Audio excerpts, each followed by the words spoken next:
কে রে তুই? গভীর রাতে এখানে কি করিস? ফারিয়া বলল, আমি কে মানে? আমার নাম ফারিয়া, তুই কে? আমি হলাম ভূত। ভূত মানে? ও মা গো, আমার বাকি বন্ধুরা কোথায়? ভূত বলল, ওদেরকে উল্টো করে ঝুলিয়ে রেখেছে ফ্যানের সাথে। দূর, আমি তো একা আসছি, মজা করলাম। গভীর রাতে এই পরিত্যক্ত পুরনো জমিদার বাড়িতে কি করিস? এটা আমার থাকার জায়গা। এখানে কেউ একবার আসলে আর ফিরতে পারে না। হা হা করে হাসলে তো হবে না ভাই। তুমি ভূত মানলাম, কিন্তু কিউট ভূত। তোমাকে দেখে ভয় করছে না তো? উল্টো তোমাকে দেখে ক্রাশ খেলাম। এই মেয়ে বলে কি আমাকে দেখে ভয় করে না?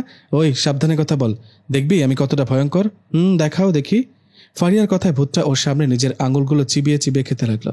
এই দৃশ্য দেখে ফারিয়া বলল, আরে কি করছো? নিজের আঙুল চিবিয়ে খাচ্ছ, ব্যথা পাচ্ছ না? রক্ত বের হচ্ছে তো। আমার কথা ছাড়, আঙুল চিবিয়ে খাচ্ছি, এটা দেখে তোর ভয় করছে না? না, আসলে একটা সত্যি কথা বলি। কি কথা বল? তোমার চোখের দিকে তাকালে সবকিছু ভুলে যায়। তুমি না খুব সুন্দর, তাই তো ভয় পাই না। এ আমি কার পাল্লায় পড়লাম রে বাবা? বুঝছি, তোকে ভয় দেখাতে পারবো না। যা, তুই এখান থেকে চলে যা। এ বাড়িতে আর কখনো আসবি না। ওকে মাই ক্রাশ, এক্ষুনি যাচ্ছি, কিন্তু আমি আবার আসবো। এই বলে সেখান থেকে চলে আসলাম। বাবা, চলে আসলি? এই ভূতটা তোকে আর কিছু বলল না? ফারিয়া এতক্ষণ আমাদের সামনে এই ঘটনাটা বলছিল। আমরা 4 বন্ধু, এর মধ্যে আমি একাই ছেলে, বাকি 3 জন মেয়ে। 4 জন মিলে আড্ডা দিচ্ছিলাম। তখন ফারিয়া সবাইকে গত রাতের পুরনো জমিদার বাড়ির ঘটনা বলল। ওর মুখে এই ঘটনাটা শুনে মিম বলল, ফারিয়া, এটা কি সত্যি নাকি গল্প বানিয়ে বললি? আরে না বোকা, গল্প না, সত্যি। সামিয়া বলল, ভূত বুঝি সত্যি সুন্দর হয়, যাকে দেখে তুই ক্রাশ খেলি? এটা তোর মিথ্যা বানানো গল্প। জানি বিশ্বাস করবি না, নিজের চোখে দেখলে বিশ্বাস করবি। মিম বলল, তাহলে একটা কাজ করি, আজ রাতে সবাই মিলে ওই পরিত্যক্ত পুরনো জমিদার বাড়িতে যাই, গিয়ে দেখি কেমন সুন্দর ভূত। উফ, আমার তো অনেক ইচ্ছে করছে সুন্দর একটা ভূতের গার্লফ্রেন্ড হবার। সামিয়া বলল, তোর মতো আমারও তো অনেক ইচ্ছে। আমি আজকে ওকে প্রপোজ করব। এই আমার ক্রাশের উপর নজর দিবি না, ও শুধু আমার, বুঝলি? বোন, তোরা কি নিয়ে ঝগড়া করছিস? আরে ও ভূত, মানুষ না। ভূতকে নিয়ে টানাটানি শুরু করলি কেন? ফারিয়া বলল, আরে ভূত হলেও দেখতে কি কিউট, আজ রাতে ওখানে গেলে দেখতে পাবি। আমি যাব না, তোরা যা। মিম বলল, দোস্ত চল না, অনেক স্বপ্ন ভূত দেখার। চল, না করিস না। না, আমি যাব না। নিশাত, তুই আমাদের সাথে গেলে তুই যে মেয়েটাকে পছন্দ করিস ওর সাথে প্রেম করিয়ে দেব। আমি বললাম, তাই নাকি? আগে বলবি না? আমি যাব, রাজি আমি। তাহলে সবাই শোনো, ঠিক রাত 12টায় সবাই একসাথে হয়ে চলে যাব ওই জমিদার বাড়িতে। এখন সবাই বাড়িতে যাও, কেমন? ফারিয়ার কথায় সবাই যার যার বাড়িতে গেলাম। কথা মতো রাত 12টায় সবাই একসাথে হয়ে রওনা করলাম সেই পরিত্যক্ত পুরনো জমিদার বাড়িতে। গভীর রাত, ভয়ও করছে। কি যে হবে? এরা তো ভয় পাচ্ছে না, ভূত দেখার নেশায়। যাই হোক, বেশ কিছুক্ষণ হাঁটার পর সবাই মিলে পৌঁছে গেলাম সেই জমিদার বাড়িতে। হাঁটতে হাঁটতে আমরা 4 জন পৌঁছে গেলাম সেই পরিত্যক্ত পুরনো জমিদার বাড়িতে। সেখানে যাবার পর ফারিয়া বলল, কিরে কেমন লাগে? বলেছিলাম না ভালো লাগবে। এখন চারিদিকটা ঘুরে দেখবো, চল। ঘোরাঘুরি পরে আগে বল, সে কিউট ভূতটা কোথায়? ওকে দেখার জন্য মনটা ছটফট করছে। ছটফট করলে কি হবে? কিউট ভূত তো শুধুই আমার। দেখে নিস, ও সবার আগে আমাকে পছন্দ করবে। তোরা কি চুপ করবি? গভীর রাতে পুরনো জমিদার বাড়িতে আসছি, ঘোরার শখ ছিল, ঘোরা হয়ে গেছে। এবার চল বাড়িতে ফিরে যাই, জায়গাটা সুবিধার মনে হচ্ছে না। কেন, জায়গা কি করলো? যতক্ষণ না কিউট ভূত সামনে না আসে ততক্ষণ যাব না। ঠিক, ওকে দেখেই তারপর যাব। নিশাত, আর একটু অপেক্ষা কর না দোস্ত। ওদের মুখে কথাটা শুনে আমি হা হয়ে ভয়ে কাঁপতে লাগলাম। আমার শরীর কাঁপতে দেখে ওরা হাসতে হাসতে বলল, কি রে, কি হলো, কাঁপছিস কেন? কাঁপছে কি আর সাথে? একবার পিছনে ঘুরে দেখ। আমার কথায় ওরা 3 জন পিছনে ঘুরে ভয়ে চিৎকার দিয়ে উঠল, কারণ ওদের পেছনে দাঁড়িয়ে আছে একটা মাথাবিহীন শরীর। মাথা ছাড়া শরীরটা আবার নড়াচড়া করছে। এই দৃশ্য দেখে ওরা ভয়ে ভয়ে আমাকে বলল, নিশাত, তোরা পেছনে তাকা, দেখ তোর পেছনে একটা ভয়ঙ্কর অবয়ব দাঁড়িয়ে আছে। ওদের কথায় পেছনে ফিরে তাকাতে চিৎকার দিয়ে উঠলাম। আমার চিৎকারে সেখানে থাকা ভয়ঙ্কর অবয়ব দুটো চলে গেল। বুঝলাম না ওরা হঠাৎ চলে গেল কেন। অবয়ব দুটো চলে যাবার পর আমি ওদের বললাম, এই চল চল, এক্ষুনি এখান থেকে পালাতে হবে, চল। আমার কথায় সবাই পালাতে যাব, ঠিক তখনই আমাদের সামনে আরেকটা ভূত চলে আসলো। ভূতটা আসতেই ফারিয়া বলল, আরে বাহ, সুন্দর দেখতে তো। এই সামিয়া, এই মিম, দেখ আমি এর কথাই বলছিলাম। হাউ কিউট ভূত, কেমন আছো? দেখো আমি আসছি। ভূত বলল, কে তুই? আমাকে চিনবা না, আমি তোমার গার্লফ্রেন্ড হব। ফারিয়া বলল, বললেই হলো গার্লফ্রেন্ড হব? ওই কতবার বলেছি, এই ভূত শুধু আমার, ওর দিকে নজর দিবি না। তোরা দুজনে চুপ কর, ভূত শুধুই আমার। ওই ভূত, দেখো তো আমাকে কেমন লাগছে। কেমন আর লাগছে, পেতনির মতো লাগছে তোকে, ফারিয়া বলল। ভূত, তুমি ওদের কথা কান দিও না, তুমি শুধুই আমার আর আমি তোমার। ভূত বলল, আমার আসো একটু। ফারিয়া বলল, মিহিম, সামিয়া দেখ, ও আমাকে কাছে ডাকছে, যাই গিয়ে দেখি কি বলে। এ বলে ফারিয়া ভূতের কাছে যেতে ভূত ঠাস করে ফারিয়ার গালে একটা থাপ্পড় বসিয়ে দিল। ভূত ফারিয়াকে থাপ্পড় দেওয়ায় মিম হাসতে হাসতে বলল, থাপ্পড় দিয়েছে, ভালো হয়েছে। ভূত, তুমি ঠিক কাজ করেছো। এই বলে মিম ভূতের দিকে এগিয়ে গেল। এগিয়ে ভূতের কাছে যেতে ফারিয়ার মতো মিমকে একটা থাপ্পড় লাগিয়ে দিল। এভাবে সামিয়াকেও থাপ্পড় বসিয়ে দিল। তিনজনই থাপ্পড় খাবার পর গালে হাত দিয়ে মিম ফারিয়াকে বলল, কিরে, তুই না বলেছিলি ভূত রোমান্টিক, খুব ভালো, তাহলে থাপ্পড় দিল কেন? আসলে একটা সত্যি কথা বলবো। কি কথা? আসলে আমি তোদের বানিয়ে গল্প বলেছিলাম, এখন গল্প সত্যি হয়ে গেছে। গল্প যখন সত্যি, কি তুই গল্প বানিয়ে বলে আমাদের এখানে নিয়ে আসছিস? কুত্তানি, এখন কি হবে? ওদের এই অবস্থা দেখে আমি সাহস করে ভূতকে বললাম, ভূত ভাই, আসলে আমরা না বুঝে এই পুরনো জমিদার বাড়িতে আসছি, আমাদের মাফ করুন, আর কখনো আমরা এখানে আসবো না। ভূত বলল, তুই কি চুপ করবি নাকি এদের মতো থাপ্পড় খাবি? ঠিক আছে ভাই, চুপ করলাম। ভূত বলল, তোরা এই বাড়িতে এসে অনেক বড় ভুল করেছিস। এখানে এসেছিস, এখন মরার জন্য রেডি থাক। রোজ রোজ একটা করে মারবো, 4 জন 4 দিনে মারবো। ফারিয়া বলল, ভূত এমনভাবে বলো না, আমাদের মাফ করো। কোনো মাফ নেই, এখানেই থাকো, এখান থেকে কোথাও যেতে পারবে না, পালানোর চেষ্টা করবে না। মনে রাখবা, পালাতে গেলে ঘুরে ফিরে এই বাড়িতে আসবা, তাই সাবধান। এই বলে ভূত বাতাসে মিলিয়ে গেল। ভূত চলে যাওয়ায় আমি আর ওরা সবাই সেখান থেকে বেরিয়ে দৌড়াতে লাগলাম। কিন্তু একই, ভূতের কথাই সত্যি, আমরা আবারও ঘুরে ফিরে সেই পুরনো জমিদার বাড়িতে এসে ঢুকলাম। আমরা ফিরে আসায় সেই ভূতটা হাসতে হাসতে বলল, বোকার দল, বলেছিলাম না পালাতে পারবি না কেউ। আমি বললাম, ভূত ভাই, কেন এরকমটা করছেন? আমরা না বুঝে এখানে এসেছি, আমাদের যেতে দিন। না, তোদের যেতে দিব না, সবগুলোকে এক এক করে মেরে রক্ত খাবো। ফারিয়া বলল, ক্রাশ, তুমি এই কথাটা বলতে পারলা? আমি তোমাকে ভালোবাসি, আর তুমি আমাকে মেরে রক্ত খাবে? মেম বলল, খাবে না তো কি করবে? তোর জন্য আমরা এখানে এসেছি, তুই মিথ্যা গল্প বানিয়ে আমাদের না শোনালে আমরা এখানে আসতাম না। এখন মর, ওই ভূত তোকে মেরে তোর রক্ত খাবে, আর আমাকে তোমার সঙ্গী করে নাও। ভূত বলল, চুপ করবি নাকি তোকে আগে মারবো? সামিয়া বলল, ওই দুটোকেই মেরে ফেলো, তাহলে তোমার আমার রাস্তা ক্লিয়ার হয়ে যায়। ভূত বলল, আগে তোকেই মারবো। আমার সাথে তোমরা 3 জনই মজা করছো, তাই না? এ বলে ভূত রেগে হাত দিয়ে কি জানি ইশারা দিল, আর আমরা 4 জনই শূন্যে ভাসতে লাগলাম। শূন্যে ভাসতে আমি ভয়ে চিৎকার করতে লাগলাম। আমার চিৎকার দেখে মিম বলল, আরে গাধা, চিৎকার করছিস কেন? শূন্যে ভাসছি, ভালোই তো লাগছে। এই সুযোগে আমার একটা টিকটক ভিডিও বানিয়ে দিত। সামিয়া বলল, নিশাদ, আমার কয়েকটা পিকচার তুলে দেন, আগে ফেসবুকে আপলোড দিব। শূন্যে ভেসেও কখনো পিকচার তুলিনি। বাহ, সুপারম্যান হলাম নাকি, শূন্যে ভাসছি। ভূত আরেকটু উপরে তুলো না, ভালোই লাগছে। ভূত বলল, আরে তোরা মানুষ না অন্য কিছু, আমি পাগল হয়ে যাব। আমাকে নিয়ে ঠাট্টা করা বাদ দিবি? তোদের শূন্যে তুলেছি, কোথায় ভয় পেয়ে চিৎকার করবি তা না, উল্টো আমাকে নিয়ে মজা করছিস। আমি বললাম, ভাই, ওদেরকে একটা শিক্ষা দিন তো, বেশি বার বেড়ে গেছে। আমার কথা শুনে ভূত আমাদের সবাইকে শূন্য থেকে নিচে ফেলে দিলেন। নিচে পড়ে ফারিয়া, মিম ও সামিয়া 3 জনই ব্যথায় চিৎকার দিতে লাগলো। এদিকে সে সময় ভূত বলল, সাবধান হও, এরপর আমার সাথে এরকম করলে মেরে ফেলবো। এই কথাটা বলে ভূত আবারও চলে গেল। আমরা 4 জনই পড়ে রইলাম একটা পুরনো ঘরে। ভূত চলে যাবার পর আমি বললাম, ওই, এখন কেমন লাগে? চিৎকার করছিস কেন? তোরা মেয়েরা কি কোনোদিন ভালো হবি না? আরে ভূত দেখে মানুষ চিৎকার দেয়, জ্ঞান হারিয়ে ফেলে, আর তোরা 3 জন ক্রাশ খাস, ভূতের প্রেমে পড়িস। কি করব বল? ভূতের মুখটা এতটাই মায়াবী যে ওকে দেখলেই ভয় আসে না, মুখটা দেখলেই প্রেমে পড়ে যায়। মিম বলল, ফারিয়া, তুই ঠিক বলেছিস, ওর মধ্যে একটা মায়া আছে। সামিয়া বলল, আর সেই মায়ায় পড়েছি আমরা। আমি বললাম, মায়ায় পড়লে কি হবে বল? আমরা জানি না আমাদের সাথে কি হতে চলেছে, ভয়ঙ্কর কিছু ঘটবে হয়তো। এই সব তোর জন্য হয়েছে ফারিয়া, তুই আমাদের এখানে নিয়ে আসছিস। ফারিয়া বলল, আরে তখন কি আমি জানতাম নাকি আমার বলা গল্প সত্যি হয়ে যাবে? ফারিয়ার সাথে কথা বলছি, ঠিক সেই সময় মাথার ওপর থেকে টপ টপ করে রক্ত পড়তে লাগলো।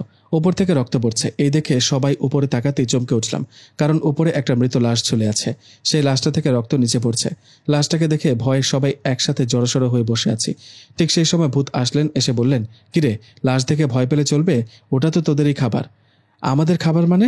কেন, তোদের কি ক্ষুধা লাগেনি? নে, খেয়ে নে, যেটা ইচ্ছে খেতে পারিস, লাশের মাংস নইলে রক্ত। ছি, ওয়াক্থু, ভূত এসব কি বলো? আমরা মানুষ, কোনো রাক্ষস না। মিম বলল, ভূত, তুমি মৃত লাশ আনতে পারলা, এগুলো আমি খাই না, যাও আমার জন্য ফুচকা নিয়ে আসো। ভূত বলল, ফুচকা খাবি? ঠিক আছে, কাল মরার পর কবরে গিয়ে যত ইচ্ছা ফুচকা খাস। মিম বলল, রাগ করো কেন, আমি তো মজা করলাম, আমি কিচ্ছু খাবো না, কোথা নেই।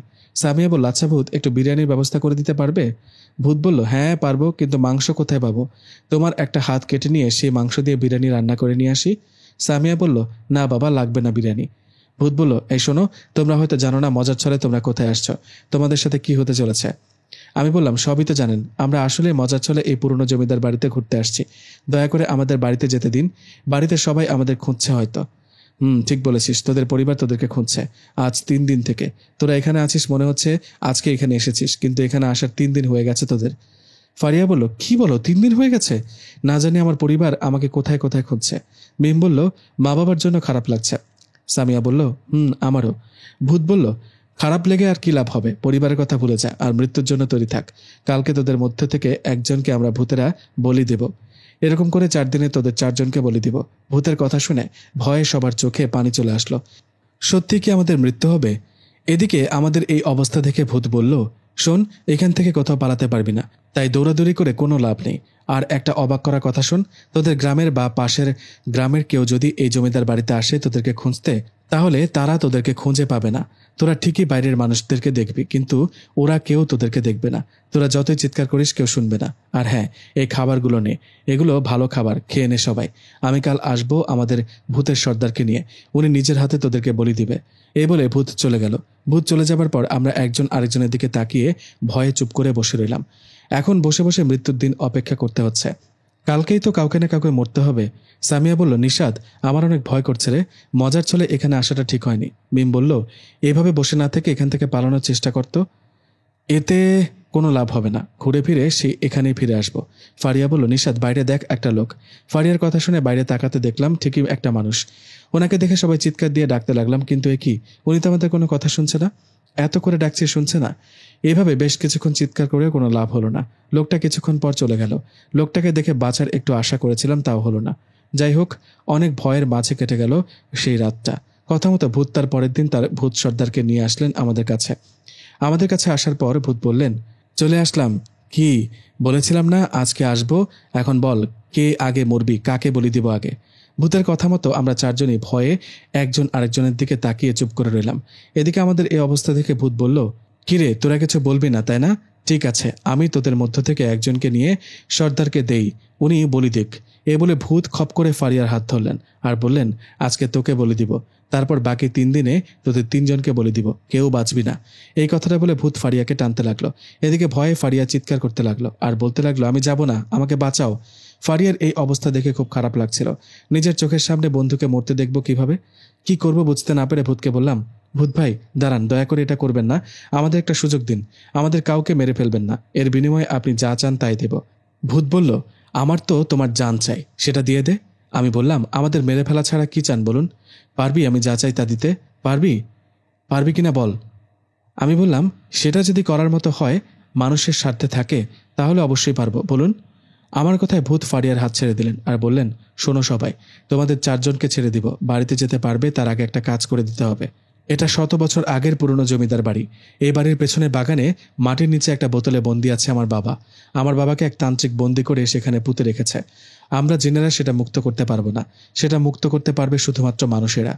তোমরা তো মানুষ, তোমরা যদি এই কাজটা করে দিতে পারো তাহলে তোমাদেরকে ছেড়ে দিব। ভূতের মুখে কথাগুলো শুনে সামনে পেছনে না ভেবে রাজি হয়ে গেলাম। আমরা রাজি হতে ভূত বললেন, আসো আমার সাথে আসো। এই বলে ভূত আমাদেরকে নিয়ে বাগানে গেলেন। সেখানে গিয়ে বললেন, শোনো, এই যে গাছটা দেখছো, এই গাছের নিচে হাঁটু পর্যন্ত মাটি খুঁড়লে সেই বোতলটা পাবা, যেখানে আমার বাবা বন্দি আছে, ওনাকে মুক্ত করে দিবা, ঠিক আছে? কিন্তু কাজটা এখন না, সন্ধ্যার সময় করতে হবে। এখন তোমরা আশপাশটা ঘুরে দেখো, সন্ধ্যা হলে কাজ শুরু করবা। এই কথাটা বলে ভূত চলে গেল। ভূত চলে যাওয়ায় আমরা 4 জনই আশপাশটা ঘুরে দেখছিলাম। জানি না সামনে কি হতে চলেছে, চিন্তায় ছিলাম। সন্ধ্যা হলো। ভূতের কথা মতো আমি, ফারিয়া, মিম, সামিয়া 4 জনই ভূতের দেখানো সেই গাছের নিচে মাটি খুঁড়ে সেই বোতলটা বের করলাম। বোতলটা পাওয়ার পর দেখলাম ওর মুখটা খুব শক্ত করে লাগানো।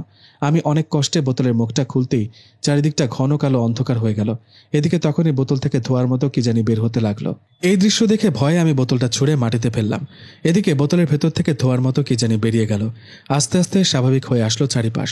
সবকিছু স্বাভাবিক হবার পর ভূত আমাদের কাছে আসলেন আর বললেন, এই শোনো, তোমাদের কাজ শেষ, তোমরা আমার কথা মতো কাজ করেছো, এখন তোমরা বাড়িতে ফিরে যাও। আর শোনো, এসব কথা কাউকে কখনো বলবে না। আমাদের ভূতের সর্দার বলেছিল তোমাদের মেরে ফেলতে, কিন্তু আমি ওনাকে বুঝিয়ে তোমাদেরকে রক্ষা করলাম। এখন চলে যাও এখান থেকে, রাত এখনো বেশি হয়নি। ভূতের কথা শুনে আমরা 4 জনই সেখান থেকে দৌড়াতে দৌড়াতে আমাদের বাড়ির কাছে চলে আসলাম। বাড়ির কাছে এসে আমি ওদের বললাম, শোন, আমরা 4 জন কয়দিন ধরে বাড়িতে নেই। আমাদের বাড়ির লোক নিশ্চয়ই আমাদের অনেক খোঁজাখুঁজি করেছে। এখন আমরা বাড়িতে গেলে সবাই নানা প্রশ্ন করবে। আমার কথা শোন, সবাই একই উত্তর দিবি। বলবি সবাই মিলে দূরে কোথাও ঘুরতে গেছি। ভুলেও কেউ সত্যি কথা বলবি না, কেমন? আমার কথায় সবাই রাজি হয়ে যে যার মতো বাড়িতে চলে গেল। আমিও চলে গেলাম বাড়িতে। যাই হোক, আমরা বাড়িতে ফেরার পরে 2 দিন পরের ঘটনা। আমি, সামিয়া, মিম ও ফারিয়াকে বললাম, দেখা কর, কথা আছে। আমার কথায় ওরা দেখা করলো। দেখা হতে আমি ওদের বললাম, কি রে, সবকিছু ঠিক আছে তো? কোনো সমস্যা হয়েছে কি? আমার কথায় ওরা বলল, সমস্যা একটু হয়েছে। আমরা তো মেয়ে, বাড়ির লোক নানা প্রশ্ন করেছে, তবে ম্যানেজ করে নিয়েছি, এখন আর সমস্যা হবে না। আমরা চারজনই নিজেদের কথা বলেছি। তখন হঠাৎ ভূত সেখানে আসলো। ভূতকে দেখে আমরা অবাক হয়ে বললাম, আরে ভূত, তুমি এখানে? তুমি আমাদের কাছে আবার কি চাও? ভূত বলল, তোমাদের সাথে কথা আছে। কি কথা আবার? আপনার সাথে আমাদের কোনো কথা নেই, চলে যান। তোমাদের শুনতেই হবে, আমার কথা শোনো, তোমাদের বাঁচানোর জন্য বলছি। সামনে বিপদ, গ্রামের সবাই বিপদে পড়বে। কিসের বিপদ? কি হয়েছে খুলে বলুন তো। দুদিন আগে পুরনো জমিদার বাড়িতে মাটি খুঁড়ে তোমরা যে বোতল থেকে একটা জিনকে মুক্ত করেছো, মনে আছে? হ্যাঁ, সেটা তো আপনার বাবা। না, উনি আমার বাবা না। উনি খুব খারাপ ও ভয়ঙ্কর প্রকৃতির একটা জিন। ওই জিনটা এতটাই ভয়ঙ্কর যে ওনাকে যে মানুষ দেখবে বা উনি যাকে দেখা দেবে সেই মানুষের শরীরের মধ্যে ঘা হবে, যেটাকে তোমরা বসন্ত রোগ বলো। ওই জিনের কাজ হলো মানুষকে দেখা দিয়ে রোগ ছড়ানো। যে এই রোগে আক্রান্ত হবে সেই মরবে। মিম বলল, কি? এই কি বলো এগুলা? ওই জিনটা যদি এতটাই ভয়ঙ্কর হয় তাহলে ওনাকে মুক্ত করতে বললে না কেন? আরে, বললে তো বিশ্বাস করবে না। তোমাদের মতো আমিও বন্দী ছিলাম ওই জমিদার বাড়িতে। ওই খারাপ জিনগুলো আমার পরিবারকে আটকে রেখেছে। আমাকে বলেছিল তোমাদের বলে বোতলে থাকা ওই জিনটাকে মুক্ত করতে। এখন ওই জিনটা মুক্ত, সে এখন গ্রামের কাউকে ছাড়বে না। সবাই রোগে আক্রান্ত হয়ে মরবে। ভূতের মুখে কথাগুলো শুনে আমি বললাম, কিন্তু এসব ওই জিনটা কেন করবে? গ্রামের মানুষ ওর কি ক্ষতি করেছে? শোনো, এগুলো খারাপ গোত্রের জিন। জিনদের অনেক জাত আছে। এগুলো ইতিহাস তোমরা মানুষেরা বুঝবে না। শুধু এতটুকু জেনে রাখো, ওই জিনটার কাজই হলো মহামারী ছড়ানো। হ্যাঁ, সেটা বুঝলাম, কিন্তু এটা উনি কেন করবেন? গ্রামের মানুষের সাথে ওনার শত্রুতা কোথায়? শোনো, আজ থেকে 100 বছর আগে কোনো না কোনোভাবে ওই খারাপ জিনটা তোমাদের গ্রামে আসে। তখন কিন্তু জমিদার বেঁচে ছিলেন। তো সেই জিনটা গ্রামে এসে সবার মাঝে রোগ ছড়াতে থাকে। যেই রাতের বেলা ওই জিনটাকে দেখে সেই রোগে আক্রান্ত হয় আর মারা যায়। গ্রামের এরকম অবস্থায় জমিদারের কানে কথাটা যায়। জমিদার এই বিষয়গুলো শোনার পর একজন তান্ত্রিককে ডাকেন, কিন্তু এতে ওই জিনটা আরো রেগে গিয়ে জমিদার পুরো পরিবারের সবার মাঝে বসন্তের রোগ ছড়িয়ে দেয়। এতে আস্তে আস্তে জমিদারের পুরো পরিবার মৃত্যুর দিকে ধাবিত হতে থাকে। এমন অবস্থায় সে জমিদার তান্ত্রিককে বলেন, আমি ও আমার পরিবার হয়তো মারা যাব, কিন্তু সেই জিনটাকে ছাড়ব না। আমি মরি মরি, গ্রামের আর কারো যেন কোনো ক্ষতি না হয়। জমিদারের কথায় তান্ত্রিক সে খারাপ জিনটাকে বোতলে বন্দি করে রাখে। জিনটা বোতলে বন্দি। এদিকে গ্রামের যারা যারা আক্রান্ত ছিল সবাই মারা যান।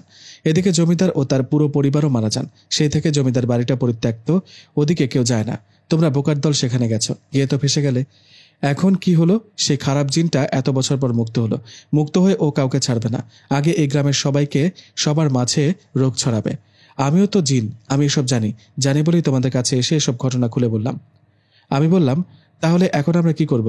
সেটা আমি বলে দিব। আগে তো দেখি সেই জিনটা কি করে। আচ্ছা, তোমরা থাকো, পরে সময় মতো তোমাদের সাথে দেখা করব। ফারিয়া বলল, আরে ভূত শোনো, আরেকটু থাকো। আমরা তো তোমাকে ভুল বুঝেছি, তুমি তো ভালো ভূত। মিম বলল, হ্যাঁ, ভালো বলেই তোমার প্রেমে পড়েছি, তুমি তো আমার ক্রাশ। সামিয়া বলল, আচ্ছা ভূত, তোমার নাম কি? আমার নাম ইউসুফ। উফ, কত সুন্দর নাম আমার ক্রাশটার। আমি বললাম, তোরা আবার এসব শুরু করলি?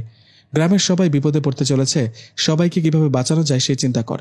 ভূত ভাই, আপনি জানতো, সময় মতো আসিয়েন আমাদের কাছে। মেম বলল, ঠিক আছে চলে যাও, কিন্তু তাড়াতাড়ি এসো আমাদের সাথে দেখা করতে। সামিয়া বলল, নইলে অনেক মিস করবো ক্রাশ। আমাদের সবার কথা শুনে ভূত চলে গেলেন। এদিকে আমরা নিজেদের সাথে কথা বলে আমরাও চলে গেলাম বাড়িতে। এই ঘটনা 2 দিন পরের ঘটনা। গ্রামের 2-1জনের মাঝে ছড়িয়ে পড়ল সেই ভয়ঙ্কর রোগ। শুরুতে কেউ গুরুত্ব না দিলেও পরে যখন দেখা গেল আস্তে আস্তে সবার মাঝে ছড়াচ্ছে, অনেকে মারা যাচ্ছে, তখন সবার মাঝে ভয় চলে আসে। রাত হলে কেউ বাইরে বের হতে পারে না ভয়ে। এমন অবস্থায় গ্রামের সবাই একসাথে হলেন আর সবাই মিলে আলোচনা করতে লাগলেন কি করা যায়। এদিকে সবাই মিলে একটা ডিসিশন নিলেন। সবাই বললেন একজন কবিরাজকে নিয়ে আসবে। কথা মতো পরের দিন কবিরাজকে নিয়ে আসা হলো। কবিরাজ আমাদের গ্রামে আসতেই সবাইকে উদ্দেশ্য করে বলল, আমি পারবো না, এই কাজ আমি করতে পারবো না। আমার থেকে ওই জিনটা অনেক বেশি শক্তিশালী। আপনারা অন্য কোনো হুজুর বা কবিরাজ দেখেন। এই বলে কবিরাজ চলে গেল। অনেক আশা নিয়ে সবাই কবিরাজকে নিয়ে এসছে। তিনি ভয়ে চলে গেলেন। আর কোনো আশা রইল না গ্রামের কারো। ভয়ে আমাদের গ্রামের মানুষজন হাট বাজার যাওয়া বাদ দিলেন।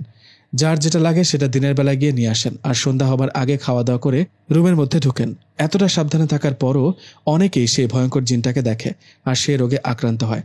না, এভাবে আর চলা যায় না। আমাদের জন্য আজ গ্রামের এই অবস্থা। আমাদের সবাই চোখের সামনে মৃত্যুর কোলে ঢলে পড়ছে অনেকেই। উপায় না পেয়ে আমরা 4 জন একসাথে হয়ে ফাঁকা কোথাও গিয়ে ভূতকে স্মরণ করতে লাগলাম। বেশ কিছুক্ষণ পর সেখানে ভূত আসলো। ভূতকে দেখে আমি বললাম, আপনি আসছেন? আমাদের গ্রামের অবস্থা খুবই খারাপ, চোখের সামনে রোগে আক্রান্ত হয়ে মারা যাচ্ছে অনেকে। এখন কি করব?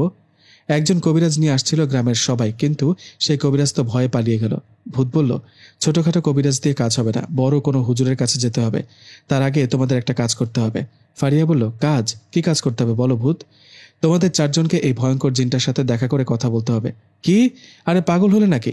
আমরা ওই জিনটার সাথে দেখা করলে তো আমরাও বসন্ত বা কলেরা রোগে আক্রান্ত হয়ে মারা যাব। সামিয়া বলল, হ্যাঁ মিম তো ঠিকই বলেছে। ওই জিনটাকে যে দেখে বা জিনটা যাকে দেখা দেয় তার মাঝে রোগ ছড়িয়ে পড়ে। ভূত বলল, চিন্তা করো না, সবাই রোগে আক্রান্ত হলেও তোমাদের কিচ্ছু হবে না, কারণ তোমরা চারজন ওই জিনটাকে মুক্ত করেছো। মুক্ত করার জন্য ওই জিনটা বলেছে সবার ক্ষতি হলেও তোমাদের কিচ্ছু হবে না। তাই নাকি? আচ্ছা, আমাদের কি করতে হবে? ভূত বলল, তোমরা ওই জিনটার সাথে কথা বলবা, গ্রামের সবার জন্য মাফ চাইবা, ওকে বুঝিয়ে বলবা গ্রাম থেকে যেন চলে যায়। তোমরা ওকে মুক্ত করেছো বলে দেখো তোমাদের কথায় ওর মন গলে কিনা। আমি বললাম, এতে কি আমাদের কোনো ক্ষতি হবে না? না, হবে না। ওই জিন গ্রাম ছেড়ে যেতে রাজি হবে কিনা জানি না, তবে তোমাদের কোনো ক্ষতি করবে না, এটা কথা দিতে পারি। কারণ কোনো মানুষ জিনের উপকার করলে সেই উপকারের প্রতিদান কোনো না কোনোভাবে দিবেই। আচ্ছা, গ্রামের সবাইকে বাঁচাতে আমরা রাজি আছি, তোরা কি বলিস? হ্যাঁ, আমরাও রাজি। ভূত বলো, আমরা এই জিনটার দেখা পাবো কোথায়? ওকে তোমাদের খুঁজতে হবে না, তোমরা রাতের বেলা শুধু বাইরে বসে থাকবা, ও এমনিতেই আসবে তোমাদের কাছে। তোমরা বাইরে বসে গল্প করবা। তোমাদের যদি কখনো মনে হয় তোমাদের আশেপাশে কারো উপস্থিতি আছে, তাহলে সালাম দিয়ে সাহস করে বলবা, এখানে কেউ আছো? থাকলে সামনে আসো, আমরা কথা বলবো। ফারিয়া বলল, ভয় করছে, তবুও এটা আমাদের করতে হবে। বলো কখন করবো এই কাজ? আজকে রাতে। কি? আজ রাতে? হ্যাঁ, আজ রাতে। যত দেরি করবা ততই গ্রামের অসহায় মানুষেরা প্রাণ হারাবে। ঠিক আছে, তাই হবে। আমরা চারজনে আজ রাতে সে জিনটার সাথে কথা বলবো। ভূত বলল, ঠিক আছে, আমি চলে যাচ্ছি। আমি রাতে নয়তো কাল দেখা করব তোমাদের সাথে। এই বলে ভূত চলে গেল। আমরা চারজন বাড়িতে চলে গেলাম। সন্ধ্যা ঘনিয়ে রাত এলো। কথা মতো আমরা চারজন একসাথে হয়ে ফাঁকা কোথাও চুপ করে বসে রইলাম। অন্ধকারে বসে আছি, জানি ভয়ে গ্রামের কেউ বাইরে আসবে না। আমরা সেখানে কিছুক্ষণ বসে থাকার পর হঠাৎ একটা গন্ধ এসে আমাদের নাকে লাগলো। আশপাশটা জানি কেমন হয়ে গেল। আমাদের মনে হলো পাশে কেউ আছে। এমন অবস্থায় ভূতের কথা মতো আমি একটা সালাম দিলাম আর বললাম, আসসালামু আলাইকুম, এখানে কেউ কি আছেন? থাকলে কথা বলেন, আমরা আপনার সাথে কথা বলতে আসছি। আমি কথাটা বলে একটু চুপ করে রইলাম। একটু পর আমরা দেখলাম আমাদের সামনে কালো কুচকুচে একটা ভয়ঙ্কর অবয়ব এসে দাঁড়ালো। এটা মনে হয় সেই ভয়ঙ্কর জিন। জিনটার চেহারা আসলেই খুবই ভয়ানক। ওনার চেহারা মুখটা দেখলেই যে কেউ ভয় পাবে। ওনার মুখটা দেখলে মনে হয় আগুনে পুড়ে গেছে, চোখগুলো আগুনের মতো জ্বলছে। এমন অবস্থায় আমরা চারজনই ভয়ে কাঁপছিলাম। ঠিক তখনই সেই জিনটা বলল, আমার সাথে তোদের কি কথা? তোদের কি ভয় নাই? এত রাতে বাইরে কেন? তোদের ভাগ্য ভালো, আমাকে তোরা বন্দি থেকে মুক্ত করেছিস, তাই তোদের কিছু করলাম না। যা, তাড়াতাড়ি বাড়ি ফিরে যা। আমি বললাম, হ্যাঁ যাব, তার আগে আপনার সাথে একটু কথা বলবো। জিনটা বলল, বল, কি বলবি? ফারিয়া বলল, আপনি আমাদের গ্রামের সবার কেন ক্ষতি করছেন? কেন সবার মাঝে রোগ ছড়িয়ে দিচ্ছেন? জিনটা বলল, সেই উত্তর তোদেরকে দিব না, প্রতিশোধ নিব। প্রতিশোধ? কেন প্রতিশোধ নেবেন কেন? গ্রামের মানুষ তো আপনার কোনো ক্ষতি করেনি। করেছে? করেনি মানে? তোদের গ্রামের জমিদারের কারণে 100 বছর বন্দী ছিলাম, আমি কাউকে ছাড়বো না। মিম বলল, দেখুন, দয়া করুন, নিজের চোখের সামনে আর কত লাশ দেখব। আমি বললাম, আমরা আপনাকে মুক্ত করে উপকার করেছি, উপকারের প্রতিদান হিসেবে গ্রামের সবাইকে মাফ করুন, চলে যান গ্রাম থেকে। জিনটা বলল, আমার কাজ শেষ না হওয়া পর্যন্ত আমি যাব না। তোরা আমার উপকার করেছিস, তাই তোদের কিছু করলাম না। এই বলে জিনটা ঝড়ের বেগে সেখান থেকে চলে গেল। জিনটা চলে যাওয়ার পর আমরা মন খারাপ করে বাড়ির দিকে যেতে লাগলাম। ঠিক তখনই ভূত আসলো আমাদের কাছে। ভূতকে দেখে আমি বললাম, ভূত ভাই, আমরা তো পারলাম না, জিনটা আমাদের কোনো কথা শুনলো না। মিম বলল, এত করে বোঝালাম, বুঝলো না, উল্টো বলে গেল গ্রামের কাউকে ছাড়বে না। সামিয়া বলল, ভূত তুমি কিছু একটা করো। বুঝতে পেরেছি, আমার কিছু একটা করতে হবে। শোনো, কাল সকালে তোমাদের কাছে একজন হুজুর আসবে। কোন হুজুর? উনি কি জিন নাকি? না, জিন না, মানুষ। ওই হুজুর অনেক আমল জানে। আমি ওনার সাথে কথা বলেছি। উনি কাল তোমাদের গ্রামে আসবে, তোমাদের কাছে, আর উনি বলবে সে জিনটাকে উনি কি করবে। ঠিক আছে, কিন্তু চিন্তা হচ্ছে, উনি পারবেন তো খারাপ জিনটার সাথে শক্তিতে? হ্যাঁ পারবে, আর পারবে বলে ওনাকে আমি তোমাদের কাছে পাঠাবো। কাল তোমাদের সাথে কথা হবে, এখন চলে যাচ্ছি, কাল হবে শেষ খেলা। এই কথাটা বলে ভূত চলে গেলেন। আমি, ফারিয়া, মিম ও সামিয়াকে বাড়িতে পৌঁছে দিয়ে নিজেও বাড়িতে চলে গেলাম। পরের দিন সকালে ভূতের কথা মতো একজন বৃদ্ধ হুজুর আসলেন আমাদের কাছে। সকালে একজন বৃদ্ধ হুজুর আমাদের কাছে আসার পর ওনাকে দেখে আমি বললাম, আসসালামু আলাইকুম, আপনি কি সেই হুজুর? হুজুর বলল, হ্যাঁ আমি সেই, আমি সবই জানি। তোমাদের গ্রামে বিপদ, ওই খারাপ জিনটা সবার মাঝে রোগ ছড়িয়ে মেরে ফেলছে। চিন্তা করো না, আমি ওর সাথে শক্তিতে পারবো, শুধু তোমরা আমাকে একটু সাহায্য করো। হুজুরের কথায় আমরা 4 বন্ধু বললাম, বলেন কি সাহায্য লাগবে? আমরা সব রকম সাহায্য করতে রাজি। আমাদের কথায় হুজুর বললেন, এই সুতো দুটো দুজনের কাছে রাখো। এই সুতোগুলো সাধারণ কোনো সুতো না। তোমরা যদি এই সুতোটা কোনোভাবে সে খারাপ জিনটার, ভয়ঙ্কর জিনটার হাতে পরিয়ে দিতে পারো, তাহলে ওর শক্তি কমে যাবে, ও দুর্বল হয়ে পড়বে। আর ও একটু দুর্বল হলে আমি ওকে বন্দি করে ফেলবো। হুজুরের কথায় আমরা কিছু বলতে যাব, তখনই ভূত সেখানে এসে আমাদের বললেন, তোমরা ভয় পেও না, হুজুর যা বলে তাই করো, আমি তো আছি। ভূতের কথায় একটু সাহস নিয়ে হুজুরকে বললাম, ঠিক আছে, দিন, সুতো দুটো দিন। আর ওই ভয়ঙ্কর জিনটার দেখা পাবো কোথায়, কিভাবে? হুজুর বললেন, গতকাল রাতের মতো আজকেও বাইরে থাকবে। বাইরে থাকলে ওই জিনটা তোমাদের কাছে আসবে। ও কাছে আসলে ছলে বলে ওর হাতে এই সুতোটা পরিয়ে দিবে। আমি তোমাদের থেকে একটু ফাঁকে ঝোপের আড়ালে লুকিয়ে থাকবো, কেমন? ঠিক আছে হুজুর, তাহলে বাড়িতে যাও আর মনে সাহস নিয়ে প্রস্তুতি নাও। হুজুরের কথায় বাড়িতে চলে গেলাম। জানি না রাতে কি হবে। যাই হোক, আমাদের এটা করতেই হবে। আমাদের জন্য গ্রামের মানুষ বিপদে পড়ছে। যাই হোক, বাড়িতে অপেক্ষা করতে লাগলাম। বিকেল গড়িয়ে সন্ধ্যা হলো। রাত হতেই আমরা চারজন হুজুর ও ভূতের কথা মতো ফাঁকা কোথাও গিয়ে বসে রইলাম। হুজুরের দেয়া সুতো দুটোর মধ্যে একটা আমার কাছে আর একটা ফারিয়ার কাছে। আমরা সেখানে বেশ কিছুক্ষণ অপেক্ষা করার পর গত রাতের মতো সেই ভয়ঙ্কর জিনটা আসলেন। উনি এসে বললেন, তোদের সমস্যাটা কি? তোদের না মানা করেছি রাতের বেলা বাইরে থাকবি না? যা, বাড়িতে চলে যা তাড়াতাড়ি। মনে রাখবি, আমাকে 2বার দেখলি, 3বার দেখলে কিন্তু সবার মতো তোদের মাঝে রোগ ছড়াবে, তোরাও আক্রান্ত হবি। আমি বললাম, ঠিক আছে, বুঝলাম, কিন্তু আমার একটা ইচ্ছে আছে। সেটা হলো, আমি আপনাকে একটু ছুঁয়ে দেখতে চাই। আমার অনেক দিনের ইচ্ছা জিনের হাত ছুঁয়ে দেখব। আমার এই ইচ্ছাটা পূরণ করুন, তাহলে আর কখনো রাতের বেলা বাইরে থাকবো না। জিন বলল, এটাই কি তাহলে তোর ইচ্ছে? তোরা আমাকে মুক্ত করে উপকার করেছিস, আয় তোর ইচ্ছেটা পূরণ কর। এই বলে জিনটা ওর হাতটা আমার দিকে বাড়িয়ে দিল। এই সুযোগে আমি হুজুরের দেওয়া সুতোটা ওর হাতে পরাতে যাব, ঠিক তখনই সে জিনটা দ্রুত তার হাতটা সরিয়ে নিল। হাতটা সরিয়ে নিয়ে রেগে আমাকে উদ্দেশ্য করে বলল, ধোকা, আমাকে ধোকা দেওয়া। এই কথাটা বলে সজোরে আমাকে আঘাত করলেন। আমি ছিটকে গিয়ে মাটিতে পড়লাম। এদিকে জিনটা রেগে আবারও আমার দিকে এগিয়ে আসতেই লাগলেন। ঠিক সেই সময় ভূত এসে সে জিনটাকে ধরে আঘাত করতে লাগলো। শুরু হলো ওদের মাঝে মারামারি। দুইজনের মধ্যে মারামারি লেগেছে। আমি আঘাত পেয়ে মাটিতে পড়ে আছি। ওদের মারামারি এক ফাঁকে ফারিয়া দ্রুত এসে তার হাতে থাকা সুতোটা সেই জিনটার হাতে পরিয়ে দেন। সুতোটা হাতে পরাতেই সেই জিনটা কেমন ছটফট করতে থাকে। ঠিক তখনই ঝোপের আড়াল থেকে হুজুর বেরিয়ে আসেন আর তার কাজ শুরু করেন। এমনভাবে বেশ কিছুক্ষণ চলার পর হুজুর সেই ভয়ঙ্কর জিনটাকে বন্দি করতে সক্ষম হন। জিনটাকে বন্দি করার পর হুজুর আমাদের বললেন, আলহামদুলিল্লাহ, সমস্যার সমাধান হয়েছে, তোমরা পেরেছ। আমি ওকে বন্দি করেছি। এখন আর মাটিতে নয়, সোজা সমুদ্রে ফেলে দিব। আর কোনো ভয় নেই, গ্রামের আর কারো কোনো ক্ষতি হবে না ইনশাল্লাহ। এই বলে হুজুর সবার কাছ থেকে বিদায় নিয়ে চলে গেলেন। উফ, সবাই শান্তির নিঃশ্বাস ফেলে একজন আরেকজনের দিকে তাকিয়ে রইলাম। এদিকে ঠিক তখনই ভূত বলল, কি এখন ভয় কেটেছে তো? আমি বললাম, হ্যাঁ, সব সম্ভব হয়েছে আপনার জন্য। আপনি আসল হিরো ভাই। আপনি না থাকলে আমাদের গ্রামের যে কি হতো। আরে না, চোখের সামনে এত মানুষের মৃত্যু দেখে কি করে, তাই তোমাদের সাহায্য করলাম। সব মানুষ যেমন ভালো না, তেমনি সব জিনও ভালো না, খারাপও আছে। যাই হোক, তোমরা সবাই ভালো থাকবা, কেমন? ফারিয়া বলল, ভূত তুমি কোথায় যাবা আমাকে ছেড়ে? আমাকে নিয়ে যাও। মিম বলল, ওর কথা ছাড়ো, আমার কথা কি মনে পড়বে না তোমার? তোমাকে খুব মিস করব। সামিয়া বলল, মিস তো করবো আমি, ভূত প্লিজ আমাকে ছেড়ে যেও না। ভূত বলল, তোমরা তিনজনই খুব বোকা। আমি সুন্দর বলে আমার উপর ক্রাশ খেলে। একবারও ভাবনি আমি বিবাহিত কিনা, আমার স্ত্রী সন্তান আছে কিনা। আমি বিবাহিত, আমার একটা সন্তানও আছে। ফারিয়া বলল, কি, তুমি বিবাহিত? মিম বলল, ইস, ছ্যাঁকা খেলাম। সামিয়া বলল, কথাটা শুনে কষ্ট পেলাম ক্রাশ। ভূত বলল, কষ্ট পেও না, তোমরা সবাই অনেক ভালো। আমি মাঝে মধ্যে তোমাদের সাথে এসে দেখা করব, কেমন? ভালো থেকো। ভালো থাকবেন আপনারাও। এই বলে ভূত আমাদের থেকে চলে গেল। এই ঘটনার পর আমাদের গ্রামে আর কোনো সমস্যা হয়নি কখনো। সবাই সুস্থ হয়ে যান।